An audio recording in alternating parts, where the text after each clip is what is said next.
ഇത് അങ്ങ് എത്തിക്കഴിഞ്ഞു. 2030 എന്ന് പറഞ്ഞാൽ ഇങ്ങ് എത്തിക്കഴിഞ്ഞു. 2030 എത്തുന്ന സമയത്ത് ഒരു 1 lakhs and above സാലറി കിട്ടണമെന്ന് ആഗ്രഹിക്കുന്ന എത്ര പേർക്ക്? 1 ലക്ഷം രൂപയ്ക്ക് മുകളിൽ 3 ലക്ഷവും 4 ലക്ഷവും ഒക്കെ വാങ്ങുന്ന ആളുകളുണ്ടാവാം. ബി.എസ്.സി നഴ്സുമാർക്കൊക്കെ വളരെ സാധാരണമായിട്ട് കിട്ടാനുള്ള സാധ്യതയുണ്ട്. അതിനാണോ ഇവിടെ നിങ്ങൾ ആഗ്രഹിക്കുകയാണ് മുകളിലേക്ക് കയറി പോകാൻ പറ്റുന്നത് എന്ന് എനിക്കറിയില്ല, നിങ്ങൾക്കറിയാം. പക്ഷേ അങ്ങനെയാണെങ്കിൽ 1 ലക്ഷം രൂപ 2030 വർഷം എത്തുമ്പോൾ 1 ലക്ഷം രൂപയോ അതിന് മുകളിലോ സാലറി കിട്ടിയിരുന്നെങ്കിൽ ആഗ്രഹിക്കുന്ന, അത് കിട്ടിയാൽ കൊള്ളാമെന്ന് ആഗ്രഹിക്കുന്ന എത്ര പേരുണ്ട്? ഞാൻ ആഗ്രഹിക്കുന്ന ആളാണ്. ഒരു മാസം 1 ലക്ഷം രൂപയ്ക്ക് മുകളിൽ. ഓക്കെ, ബാക്കിയുള്ള ആളുകളുടെ ഫോൺ നമ്പർ തന്നെ ഇവിടെ എഴുതി കൊടുക്കാനാ.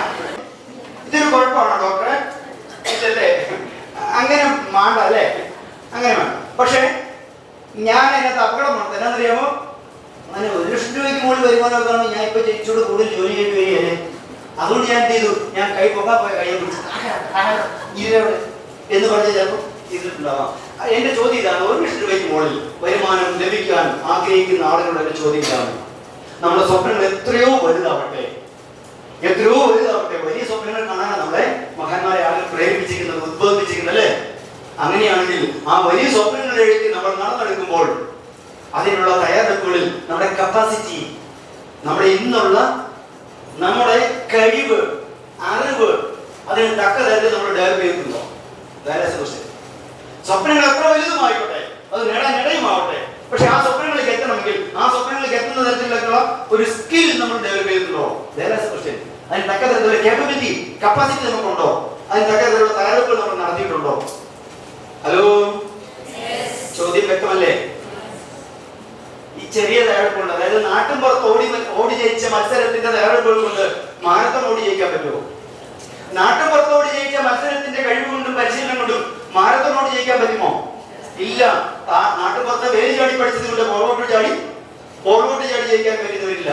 കാരണം ചാടുക എന്ന് മാത്രമല്ല, താഴെ വരുമ്പോൾ ബാലൻസ് ചെയ്യാനുള്ള ഒരു പരിശീലനം കൂടി അവിടെ വേണ്ടതുണ്ട് എന്ന് തിരിച്ചറിയണം. അതുകൊണ്ട് തന്നെ ഇന്ന് നമ്മൾ വാങ്ങുന്ന സാലറിക്ക് മുകളിലേക്ക് നമ്മൾ സ്വപ്നങ്ങൾ നെയ്തു കൂട്ടുമ്പോൾ ആ സ്വപ്നങ്ങളിലേക്ക് എത്താനുള്ള കഴിവ്, കേപ്പബിലിറ്റി നമ്മൾ ആർജിച്ചിട്ടുണ്ടോ എന്ന് ചിന്തിക്കാൻ തയ്യാറാവുന്നതാണോ അല്ലയോ? ആണോ അല്ലയോ? അങ്ങനെയാണെങ്കിൽ ഞാൻ നിങ്ങളെ സഹായിക്കാം, ശ്രമിക്കാം. അതിനുവേണ്ടി ചില ചിന്തകൾ നമുക്ക് നിർമ്മിച്ച് ചർച്ച ചെയ്യാം. അതിൽ പ്രധാനപ്പെട്ട കാര്യമാണ് ലേൺ മോർ. കാരണം കാലഘട്ടം വളരെ വേഗം മാറി മറിയുമ്പോൾ ഈ കാലഘട്ടത്തെ ഒളിച്ചു വെച്ചിരിക്കുന്ന കാലഘട്ടം, ഇനി വരാൻ പോകുന്ന കാലഘട്ടത്തിന്റെ ചുവരെഴുത്തുകൾ എന്ത് എന്ന് വായിച്ചെടുക്കാൻ ഇന്ന് നമുക്ക് കഴിയുന്നില്ല. സത്യമല്ലേ? വരാൻ പോകുന്ന കാലഘട്ടത്തിൽ ഒരു 10 വർഷം മുൻപ് നമ്മുടെ ഒരു ഹോസ്പിറ്റൽ മേഖല, അവിടെ ഉപയോഗിച്ചിരുന്ന ടെക്നോളജി, അവിടെ ഒരു സിസ്റ്റം, ആ സിസ്റ്റത്തിൽ നിന്ന് ഇനി വരാൻ പോകുന്ന 10 വർഷത്തെ മാറ്റം എന്ന് പറഞ്ഞാൽ ചിന്തിച്ചെടുക്കാൻ കഴിയുന്നതിനപ്പുറം ഒരു മേഖലയിൽ ഒരു മാറ്റം, കുതിപ്പ് വന്നുകൊണ്ടിരിക്കുകയാണ്. ആണോ അല്ലയോ?